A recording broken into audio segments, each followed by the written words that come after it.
You know, it's hard to gauge how historians will judge President Trump's impeachment trial, but we know it ended this afternoon with the Senate refusing to remove him from office. Senators voted to acquit the president pretty much straight down party lines. In fact, only a single Republican broke ranks and voted guilty on Article 1 of abuse of power. Teresa Woodard is here. Now, Teresa, this played out as expected, mostly.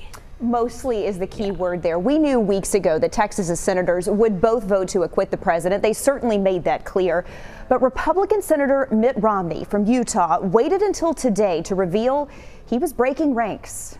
Corrupting an election to keep oneself in office is perhaps the most abusive and destructive violation of one's oath of office that I can imagine. Romney was the only member of the Senate to cross party lines. Every other Republican voted not guilty. Romney, along with every Democrat, voted guilty on the charge of abuse of power. Our two senators from Texas maintain that acquittal was inevitable from the beginning because they believe the entire process was motivated by one thing: a dislike for Donald Trump and his supporters.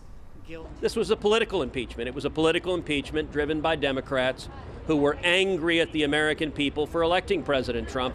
I hope our Democratic colleagues will finally accept the results of this trial, just as they have not accepted the results of the 2016 election. So the impeachment trial is officially over, but the topic of impeachment will certainly not be put to rest, at least not for the next 9 months or so. That's how long it is until Election Day, and this will certainly be a campaign issue for both parties in what is clearly a deeply divided nation. Chris, Cynthia. All right, Teresa Woodard with good analysis this afternoon. And after the Senate voted to acquit him, President Trump tweeted this: "It's him on the cover of Time magazine for years to come." President Trump says he will make a statement tomorrow about this impeachment trial.